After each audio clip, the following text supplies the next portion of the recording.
ನಮಸ್ಕಾರ. ನಮ್ಮ ವೀಕ್ಷಕರೆಲ್ಲ ಹೇಗಿದ್ದೀರಾ? ಎಲ್ಲರೂ ಚೆನ್ನಾಗಿದ್ದೀರಾ ಅಂತ ಅನ್ಕೊಂಡಿದ್ದೀನಿ. ಯಾಕೆಂದ್ರೆ ನಾವು ನಮ್ಮ ರೈತರಿಗೋಸ್ಕರ ಯಾವಾಗ್ಲೂ ವಿಡಿಯೋಗಳನ್ನ ಮಾಡ್ತಾರ ಕಂಟಿನ್ಯೂಸ್ ಆಗಿ. ಆದ್ರೆ ನಮಗೆ ಆದಾಯ ಬರದೇ ಇರಲಿ, ನಮ್ಮ ರೈತರಿಗೋಸ್ಕರ ಇನ್ಫಾರ್ಮೇಶನ್ ಕೊಡೋದೇ ನಮ್ಮ ಕೆಲಸ. ಇವತ್ತಿನ ವಿಡಿಯೋ ಏನಂದ್ರೆ ಕ್ಯಾರೆಟ್ ಕೃಷಿ. ಕ್ಯಾರೆಟ್ ಕೃಷಿ ಸಾಮಾನ್ಯವಾಗಿ ನಿಮಗೆ ಗೊತ್ತೇ ಇರುತ್ತೆ, ಇತ್ತೀಚೆಗೆ ಅತಿ ಹೆಚ್ಚು ರೈತರು ಬೆಳೀತಾ ಇದ್ದಾರೆ. ಮತ್ತು ಈಗ ಸದ್ಯದ ಪರಿಸ್ಥಿತಿಯಲ್ಲಿ ರೈತರಿಗೂ ಅಷ್ಟೇ ಉತ್ತಮ ಆದಾಯ ತಂದುಕೊಟ್ಟಿದೆ ಈ ಕ್ಯಾರೆಟ್ ಕೃಷಿ. ಈ ಕ್ಯಾರೆಟ್ ಕೃಷಿನಲ್ಲಿ ನಾವು ಸಾಮಾನ್ಯವಾಗಿ ಪ್ರಾರಂಭದಲ್ಲಿ ಬಿತ್ತನೆ ಹೇಗೆ ಮಾಡಬೇಕಂತ ನಮ್ಮ ವೀಕ್ಷಕರಿಗೆ ಇದೆ ನಮ್ಮ ಚಾನೆಲ್ನಲ್ಲಿ ಆ ವಿಡಿಯೋ ಮುಖಾಂತರ ತೋರಿಸ್ಕೊಡ್ತೀವಿ, ಬಿತ್ತನೆ ಯಾವ ರೀತಿ ಮಾಡಬೇಕು ಅಂತ. ಅದೆಲ್ಲ ನಮ್ಮ ವೀಕ್ಷಕರು ಚೆನ್ನಾಗಿ ನೋಡಿದರೆ ಕೂಡ ಹೌದು, ಹಾಗೂ ಫಾಲೋ ಮಾಡ್ತಾ ಇರ್ಬೋದು ಅಂತ ಅನ್ಕೊಂತೀನಿ. ಈ ರೀತಿ ಬಿತ್ತನೆ ಮಾಡಬೇಕಂತ ಇಂದಿನ ಇದು ಏನಂದ್ರೆ ಇದು ಇನ್ಸ್ಪಿರೇಷನ್ ವಿಡಿಯೋ ಅಂತ ಕರೆಯೋದಕ್ಕೆ ಕಾರಣ ಏನಂದ್ರೆ, ಈಗ ಸಾಫ್ಟ್ವೇರ್ ಕಂಪ್ನಿನಲ್ಲಿ ಸಾಮಾನ್ಯವಾಗಿ ನೋಡಿರ್ಬೋದು, ಸಾಫ್ಟ್ವೇರ್ ಕಂಪ್ನಿನಲ್ಲಿ ಸಾಫ್ಟ್ವೇರ್ ಎಂಪ್ಲಾಯ್ಸ್ ಏನ್ ಮಾಡ್ತಾರೆ ಅಂದ್ರೆ ವಾರ ಎಲ್ಲ ಕೆಲಸ ಮಾತ್ರ, ವೀಕೆಂಡ್ ಅಲ್ಲಿ ಮಸ್ತ್ ಮಜಾ ವೀಕೆಂಡ್ ಅಲ್ಲಿ ಟ್ರಿಪ್ ಅದು ಇದೊಂದು ಅಂದ್ರೆ. ಆದ್ರೆ ಇಲ್ಲೊಬ್ಬ ಕೃಷಿಕರು ಸಾಫ್ಟ್ವೇರ್ ಕೆಲಸದ ಜೊತೆಗೆ ಅಗ್ರಿಕಲ್ಚರ್ ಮಾಡಿದ್ರೆ ಮತ್ತು ಅವ್ರು ಕ್ಯಾರೆಟ್ ಕೃಷಿನಲ್ಲಿ ಸಕ್ಸಸ್ಫುಲ್ ಆಗಿ ಫಾರ್ಮಿಂಗ್ ಮಾಡಿದ್ದಾರೆ. ಅದ್ರಲ್ಲಿ 4 ಎಕರೆನಲ್ಲಿ ಅದ್ರ ಬಗ್ಗೆ ವಿವರಗಳನ್ನು ನಮ್ಮ ವೀಕ್ಷಕರಿಗೆ ಹಂಚ್ಕೊಂಡು, ಇದರಲ್ಲಿ ಆದಾಯ ಎಷ್ಟು ಬರುತ್ತೆ ಅನ್ನೋದಕ್ಕಿಂತ ಮುಖ್ಯವಾಗಿ ಗಮನಿಸಬೇಕಾಗಿರೋ ಅಂಶ ಅಂದ್ರೆ ಅವ್ರ ಸಾಫ್ಟ್ವೇರ್ ಕೆಲಸದ ಜೊತೆಗೆ ಅಗ್ರಿಕಲ್ಚರ್ ನಲ್ಲೂ ಯಾವ ರೀತಿ ಅವರು ತೊಡಗಿಸ್ಕೊಂಡಿದ್ದಾರೆ, ಅವ್ರ ಮುಖಾಂತರ ಮಾಹಿತಿಗಳನ್ನ ನಮ್ಮ ವೀಕ್ಷಕರಿಗೆ ತಿಳಿಸ್ಕೊಂಡು ಅವ್ರ ಮುಖಾಂತರ ಇನ್ನಷ್ಟು ಕೃಷಿಕರಿಗೆ ಇದು ವಿಡಿಯೋ ಉತ್ತೇಜನ ಆಗ್ಬೋದು ಅಂತ. ಕ್ಯಾರೆಟ್ ಬೆಳೆ ಬೆಳೆದಿದ್ವಿ ಸರ್. ಇದು ಎಷ್ಟು ಪ್ರದೇಶದಲ್ಲಿ ಬೆಳೆದಿದೆ ಸರ್? ಇದು ಹೆಚ್ಚು ಕಡಿಮೆ 4 ಎಕರೆ ಇದೆ ಸರ್. 4 ಎಕರೆಯಲ್ಲೇ ಮಾಡಿದ್ದೀವಿ.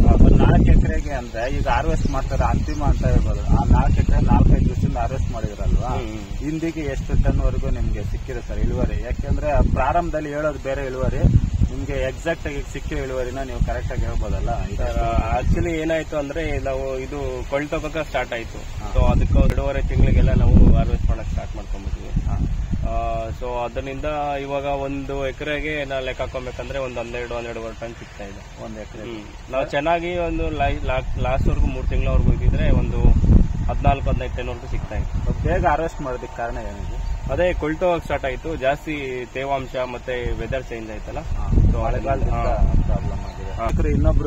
ಇನ್ನೊಂದು ವಿಷಯ ಗಮನಿಸಬೇಕಾಗಿರೋದು ಏನಂದ್ರೆ, ಇಲ್ಲಿ ಈಗ ಕೃಷಿನಲ್ಲಿ ಹೊಸಬರು ಅಂದ್ರೆ ಹೊಸ ಯುವಕರು ಬರ್ತಾ ಇರ್ಬೇಕು ಅನ್ನೋದು ಸುಮಾರು ಜನರ ಬೇಡಿಕೆ. ಅಂದ್ರೆ ಇದರಲ್ಲಿ ನಾವು ನೋಡ್ಬೋದು, ಈಗ ಇವರು ಸಾಫ್ಟ್ವೇರ್ ಇದರಲ್ಲಿ ಇದ್ದಾರೆ, ಸಾಫ್ಟ್ವೇರ್ ಕೆಲಸದಲ್ಲೂ ಇದ್ದಾರೆ, ಮತ್ತೆ ಕೃಷಿನಲ್ಲೂ ತಡ್ಕೊಂಡಿದ್ದಾರೆ. ಸರ್, ಇವೆರಡರಲ್ಲೂ ಮತ್ತೆ ನೀವು ಸಾಫ್ಟ್ವೇರ್ ಅಂತ ಫೀಲ್ಡ್ ಅಂತ ಹೇಳಿದ್ರಿ ಕೆಲಸಕ್ಕೆ, ಮತ್ತೆ ಕೃಷಿನಲ್ಲಿ ಇವೆರಡಕ್ಕೂ ಹೋಲಿಸ್ಕೊಂಡ್ರೆ ಯಾವ್ದು ಬೆಟರ್ ಅನ್ಸುತ್ತೆ ಸರ್ ಈಗ ಪರಿಸ್ಥಿತಿ? ಆಬ್ವಿಯಸ್ಲಿ ಕೃಷಿನೇ ಸರ್. ಅಂದ್ರೆ ಏನಂದ್ರೆ ನಾವು ಕಷ್ಟಪಟ್ಟು ಮಾಡಬೇಕು, ಟೆನ್ಷನ್ ಫ್ರೀ ಇರುತ್ತೆ ನಮ್ ಕೆಲಸ, ನಮ್ಮ ಇದು ಅಂತ ಟೆನ್ಷನ್ ಫ್ರೀ ಇರುತ್ತೆ. ಬಟ್ ಸಾಫ್ಟ್ವೇರ್ ಅಂದ್ರೆ ಅದೂ ಫ್ಯೂಚರ್ ಇದೆ, ಬಟ್ ಏನಂದ್ರೆ ಟೆನ್ಷನ್ ಜಾಸ್ತಿ. ಸರ್, ಈಗ ನೀವು ಸಾಫ್ಟ್ವೇರ್ ಅಂತ ಈಗ ಏಜ್ ಚೆನ್ನಾಗಿರೋರ್ಗು ಸಾಫ್ಟ್ವೇರ್ ಅಂತೀರಾ, ಮುಂದೆ ಫ್ಯೂಚರ್ ಅಲ್ಲಿ ಇದರಲ್ಲಿ ಕೃಷಿನಲ್ಲಿ ಏನಾದ್ರು ಬರೋ ಚಾನ್ಸ್ ಇದೆ ನಿಮಗೆ? ಫುಲ್ ಟೈಮ್ ಅಲ್ಲಿ ಆಬ್ವಿಯಸ್ಲಿ ಫುಲ್ ಟೈಮ್ ಏನಿಲ್ಲ, ಬಟ್ ಪಾರ್ಟ್ ಟೈಮ್ ಅಲ್ಲಿ ಮಾಡ್ಬೋದು ಮುಂದಕ್ಕೆ. ನಾವು ಅಲ್ಲಿ ಆ ಕೆಲಸ ಟೈಮ್ ಕೊಟ್ಟಾಗ ಈ ಕೆಲಸ ಟೈಮ್ ಸಿಗಲ್ಲ, ಇಲ್ಲಿ ಟೈಮ್ ಕೊಟ್ರೆ ಅಲ್ಲಿ ಕೆಲಸ ಮಾಡಕ್ಕಾಗಲ್ಲ. ಸರ್, ಆಮೇಲೆ ಈ ಕ್ಯಾರೆಟ್ ಕೃಷಿ ಬಗ್ಗೆ ಮತ್ತೆ ನಾವು ವಾಪಸ್ ಬರ್ಬೇಕಾದ್ರೆ ವಿಚಾರ, ಈಗ ಮಾರ್ಕೆಟ್ಗೆಲ್ಲ ನಿಮ್ಗೆ ಯಾವ ರೀತಿ ಕೊಟ್ಟಿದ್ದೀರಾ? ಟೋಟಲ್ ಆಗಿ ಯಾವ ತರ ಸರ್ ಇದೆ? ಆಕ್ಚುಲಿ ನಾವೆಲ್ಲ ಒಟ್ಟಿಗೆ ಕೊಟ್ಬಿಟ್ಟಿದೀವಿ. ಅಪ್ಪನೂ ವ್ಯಾಪಾರಸ್ಥರಾಗಿದ್ರು, ಅವರು ರೀಸೆಂಟ್ ಆಗಿಂದ ಸ್ವಲ್ಪ ಬಿಸ್ನೆಸ್ ಮಾಡ್ತಾ ಇಲ್ಲ. ಸೊ ಅದರಿಂದ ಫ್ರೆಂಡ್ಸ್ ಎಲ್ಲ ಇದ್ದಾರೆ, ಅಪ್ಪ ಫ್ರೆಂಡ್ಸ್, ಅವರೆಲ್ಲ ಒಟ್ಟಿಗೆ ಕೊಟ್ಬಿಡ್ತಾರೆ.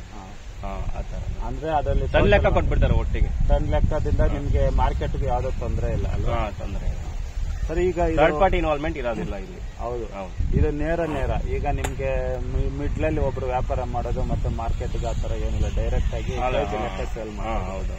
ಎಷ್ಟು ಬಂದ್ರೆ ಅಷ್ಟು ಇಳುವರಿ ನಿಮಗೆ. ಈ ಕ್ಯಾರೆಟ್ ನೀವು ವರ್ಷ ಪೂರ್ತಿ ಬೆಳಿಬಹುದು ಅಂತ ಅನ್ಕೊಂತೀನಲ್ವಾ? ಇಲ್ಲ ಸರ್, ಅಂದ್ರೆ ವರ್ಷ ಪೂರ್ತಿ ಒಂದೇ ನೆಲದಲ್ಲಿ ಬೆಳೆಯಕ್ಕಾಗಲ್ಲ. ವರ್ಷ ಪೂರ್ತಿ ನಾವು ಬೇರೆ ಬೇರೆ ನೆಲದಲ್ಲಿ ಬೆಳಿಬಹುದು. ಸೀಸನಬಲ್ ಬೆಳೆ ಏನಲ್ಲ ಇದು, ಬಟ್ ನೋಡ್ಕೊಬೇಕು. ಅದು ತುಂಬಾ ತೇವ ಆದಾಗ ಕೊಳಿಯಕ್ ಸ್ಟಾರ್ಟ್ ಆಗತ್ತೆ, ಔಷಧಿಗಳು ಅವು ಇವು ನೋಡ್ಕೊಬೇಕು. ಬೆಳೆಗಳ ನಿಮ್ಮ ಅನುಭವದ ಪ್ರಕಾರ ಯಾವ ಸೀಸನ್ ಅಲ್ಲಿ ಬಂದ್ರೆ ಬೆಟ್ರು? ಬೆಳೆ ಆಗಂತ ಈಗ ನಾವು ಬೆಳೆದಿರೋ ಸೀಸನ್ ಇದೆಯಲ್ಲ, ಇದು ಜುಲೈ ಸೆಪ್ಟೆಂಬರ್, ಇದು ಓಕೆ ಸೀಸನ್. ನನ್ಗನಿಸಿಕೆ ಪ್ರಕಾರ ಸರಿ ನವೆಂಬರ್, ಡಿಸೆಂಬರ್, ಜನವರಿ ಮೇಲ್ಗಡೆ ನಮ್ಗೆ ರೇಟ್ಗಳು ಬರೋದಿಲ್ಲ ಅನ್ಸುತ್ತೆ. ಯಾಕೆಂದ್ರೆ ಆ ಊಟಿ ಕ್ಯಾರೆಟ್ ಬಂದ್ಬಿಡುತ್ತೆ. ಹೌದು ಸರ್, ಬೆಲೆಗಳು ಕಡಿಮೆ ಆಗುತ್ತೆ. ಈಗ ನಿಮ್ಗೆ ಬಂದ್ರೆ ಇಳುವರಿ 4 ಎಕರೆನಲ್ಲಿ ಹತ್ತತ್ರ ಹೇಳಿರೋ ಪ್ರಕಾರ 45 ಟನ್ವರೆಗೂ ಬಂದಿದೆ ಅಂತ ಹೇಳಿದ್ರೆ ನನ್ನ ನಿರೀಕ್ಷೆ ಎಲ್ಲ ಕನ್ಫರ್ಮ್. ಇದು ಇಳುವರಿ ಕಡಿಮೆನಾ ಅಥವಾ ಇನ್ನೂ ಚೆನ್ನಾಗಿ ಬರ್ಬೇಕಾಗಿತ್ತು? ಇನ್ನೂ ಚೆನ್ನಾಗಿ ಬರ್ಬೇಕಾಗಿತ್ತು ಆಕ್ಚುಲಿ, ಬಟ್ ಏನು ಅಂದ್ರೆ ಆಗ್ಲೇ ಹೇಳಿದಾಗೆ ಕೊಳಿಯಕ್ ಸ್ಟಾರ್ಟ್ ಆಯ್ತು. ಕೊಳಿಯಕ್ ಸ್ಟಾರ್ಟ್ ಆದ್ಮೇಲೆ ತುಂಬಾ ಒಂದು ಪಕ್ಕದ ಒಂದು ಕೊಳಿಯಕ್ ಸ್ಟಾರ್ಟ್ ಆಗ್ಬಿಡುತ್ತೆ. ಸೊ ಅದರಿಂದ ಬೇಗ ಕೊಟ್ಬಿಟ್ಟು ತೂಕ ಕಮ್ಮಿ ಬಂದಿದೆ. ಇಳುವರಿ ಚೆನ್ನಾಗಿ ಬಂದಿದೆ, ಬಟ್ ಇರ್ಬೇಕಾಗಿತ್ತು ಇನ್ನು. ಅಂದ್ರೆ ಸೈಜ್ ಸಾಕಾಗ್ಲಿಲ್ಲ. ಸೈಜ್ ಸಾಕಾಗ್ಲಿಲ್ಲ. ಹೌದು. ಸೊ ಅದರಿಂದ ಇವಾಗ ಒಂದು ಎಕರೆಗೆ ನಾವು ಲೆಕ್ಕ ಹಾಕೊಬೇಕಂದ್ರೆ ಒಂದು 12-12.5 ಟನ್ ಸಿಗ್ತಾ ಇದೆ ಒಂದು ಎಕರೆ. ನಾವು ಚೆನ್ನಾಗಿ ಒಂದು ಲಾಸ್ಟ್ ವರ್ಗು 3 ತಿಂಗಳವರೆಗೂ ಇದ್ದಿದ್ರೆ ಒಂದು 14-15 ಟನ್ವರೆಗೂ ಸಿಗ್ತಾ ಇದೆ. ಬೇಗ ಹಾರ್ವೆಸ್ಟ್ ಮಾಡೋದಕ್ಕೆ ಕಾರಣ ಏನಿದೆ? ಅದೇ ಕೊಳ್ತು ಸ್ಟಾರ್ಟ್ ಆಯ್ತು, ಜಾಸ್ತಿ ತೇವಾಂಶ ಮತ್ತೆ ವೆದರ್ ಚೇಂಜ್ ಆಯ್ತಲ್ಲ, ಸೊ ಮಳೆಗಾಲದಿಂದ ಪ್ರಾಬ್ಲಮ್ ಆಗಿದೆ. ಈಗ ನೀವು 4 ಎಕರೆಗೆ ಒಟ್ಟು ಎಷ್ಟು ಪ್ಯಾಕೆಟ್ ಬೀಜ ನಾಟಿ ಮಾಡಿದ್ರೆ ಚೆಲ್ಲಿದ್ರೆ ಬಿತ್ತನೆಗೆ? 74-85 ಚೆಲ್ಲಿದ್ದೀವಿ ಟೋಟಲ್. ನಿಮಗೆ ಪಾಕೆಟ್ಗೆ ಮತ್ತೆ ಈ ಬೀಜಕ್ಕೆ ಈ ಕೃಷಿಗೆ ಅಂದಾಜು ಎಲ್ಲ ನಿಮ್ಗೆ ಎಷ್ಟು ಖರ್ಚು ಬರ್ತದೆ? ಯಾಕೆಂದ್ರೆ ಮೂಲ ಬಂಡವಾಳ ಅಂತ ಒಂದು ಕೃಷಿಗೆ ಇರುತ್ತಲ್ವ, ಅದರಿಂದ ಅಂದಾಜು ಎಷ್ಟು ಖರ್ಚು ಬರ್ತದೆ? 1.5 ಲಕ್ಷ ಬಂದಿದೆ ಬೀಜಗಳಿಗೆ, ಬರೀ ಬೀಜಗಳು ಮತ್ತೆ ಕ್ಯಾರೆಟ್ ಬೀಜಗಳು. ಅದ್ ಬಿಟ್ರೆ ನಮ್ಗಿನ್ನ ಬೆಳೆ ಬೆಳೆಯುವಾಗ ಗೊಬ್ಬರ ಅದಕ್ಕೂ ಇದಕ್ಕೆಲ್ಲ ಸೇರಿ ಒಂದು 60-70 ಸಾವಿರ ಬರುತ್ತೆ. ಮತ್ತೆ ನಾವು ಬೀಜ ಚೆಲ್ಲೋದಕ್ಕೆ ಅದು ಒಪ್ಪಂದ ಮಾಡ್ಕೊಂಡ್ಬಿಡ್ತೀವಿ, ಬೆಡ್ ಹಾಕಿ ಅದು ಇದು ಮಾಡೋದಕ್ಕೆ ಅದಕ್ಕೂ ಒಪ್ಪಂದ ಮಾಡ್ಕೊಂಡು ಅದಕ್ಕೊಂದು 50-60 ಸಾವಿರ ಖರ್ಚು ಬರುತ್ತೆ. ಎಕರೆಗೆ ಅದು 7-8 ಸಾವಿರ ತಗೊಳ್ತಾರೆ. ಎಕರೆಗೆ 7-8 ಸಾವಿರ ನಾವು ಒಂದು ಒಟ್ಟಿಗೆ ತಗೊಳ್ತಾ ಇದ್ದಿದ್ದು. ಮತ್ತೆ ಅವರು ಇದು ಪೈಪ್ಗಳೆಲ್ಲ ಹಾಕಕ್ಕೆಲ್ಲ ಸೇರಿ, ಸ್ಪ್ರಿಂಕ್ಲರ್ ಎಲ್ಲ ಸೇರಿ ಸೊ ಸುಮಾರು ಇಲ್ಲ ಅಂದ್ರೂ ಬೆಳೆ ಬೀಳೋ ಅಷ್ಟೊಳಗಡೆ ಬರೀ ಬೀಜ ಬೀಳೋ ಅಷ್ಟೊಳಗಡೆ ಒಂದು ಎಕರೆಗೆ ಇಲ್ಲ ಅಂದ್ರೂ ಒಂದು 1.5-2 ಲಕ್ಷ ಖರ್ಚಾಗುತ್ತೆ ಒಂದು ಎಕರೆಗೆ. ಈಗ ನಾವು ಮಾರ್ಕೆಟ್ ರೇಟ್ಗಳು ಸಾಮಾನ್ಯವಾಗಿ ನಾವು ಒಂದು ಬೆಳೆ ವಿಡಿಯೋ ಮಾಡಿದಾಗ ಎಲ್ಲರೂ ಗಮನಿಸ್ತಾರೆ, ಮಾರ್ಕೆಟ್ ರೇಟ್ಗಳು ಕೇಳ್ತಾರೆ. ಸದ್ಯದ ಪರಿಸ್ಥಿತಿ ಯಾವ ಬೆಲೆ ಇದೆ ಸರ್ ಕೆಜಿ? ಇವಾಗ 35-36 ಆ ತರ ಇದೆ ಇವಾಗ ಪ್ರೆಸೆಂಟ್. ಅದು ಡೇ ಬೈ ಡೇ ಚೇಂಜ್ ಆಗ್ತಾ ಇದೆ ಮಾರ್ಕೆಟ್. ಅದಕ್ಕೆ ಇಷ್ಟೊಂದು ಮಾಹಿತಿಗಳನ್ನು ಹಂಚ್ಕೊಂಡು ಥ್ಯಾಂಕ್ ಯು ಸರ್.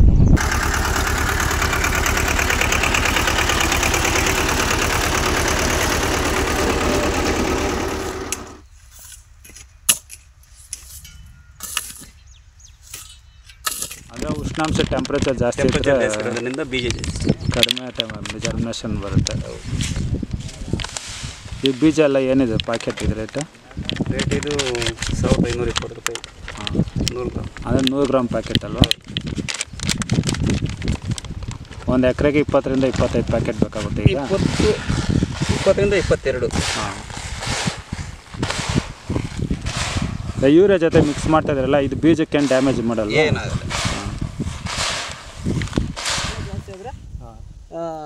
ಎಕ್ಸ್ಟ್ರಾ ಹಾಕ್ತಾರೆ, ಹೋಗ್ಬಿಡ್ತದಂತ. ಒಂದು 20 ಹಾಕ್ತಾರೆ ಮಳೆಗಾಲದಲ್ಲಿ. ಕ್ಲೈಮೇಟ್ ಚೆಂದಾಗಿದ್ರೆ 18 ಸಾಕು. 18 ಸಾಕಾಗುತ್ತೆ. ಒಂದು ಎಕರೆಲ್ಲಿ ರೆಡಿ ಮಾಡ್ಬೇಕಂದ್ರೆ ಎಷ್ಟು ಜನ ಬೇಕಾಗ್ತದೆ ನಿಮ್ಗೆ? ಇದು ಒಂದು 6 ಜನ ಬೇಕು. 6 ಜನ ಇದ್ರೆ ಒಂದು ಎಕರೆಗೆ ಚೆಲ್ಕೋಬೋದು. ಒಂದು ಎಕರೆಗೆ ಚೆಲ್ಕೋಬೋದು. ಒಂದು ಎಕರೆಗೆಲ್ಲ ಎಷ್ಟು ತಗೊಂತೀವಿ ಕಾಂಟ್ರಾಕ್ಟ್ ನೀವು? ಚೆಲ್ಕೊಡೋದಕ್ಕೆ, ಕಾಲುವೆ ಮಾಡ್ಕೊಳ್ಳೋದಕ್ಕೆ ಎಲ್ಲ ಟೋಟಲ್ 7,000 ತಗೊಂತೀವಿ. 7,000 ಎಕರೆಗೆ. 6 7,000.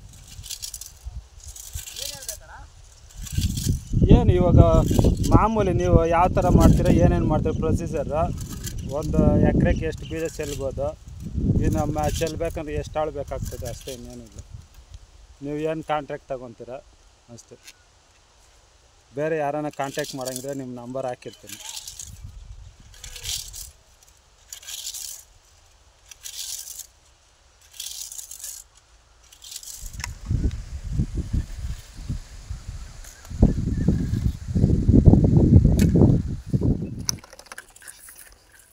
ಅದರೊಳಗೆಲ್ಲ ಇನ್ನೊಂದು ತಿಂಗಳಾಗ್ತದೆ ಬಟ್ ಬರೋದು.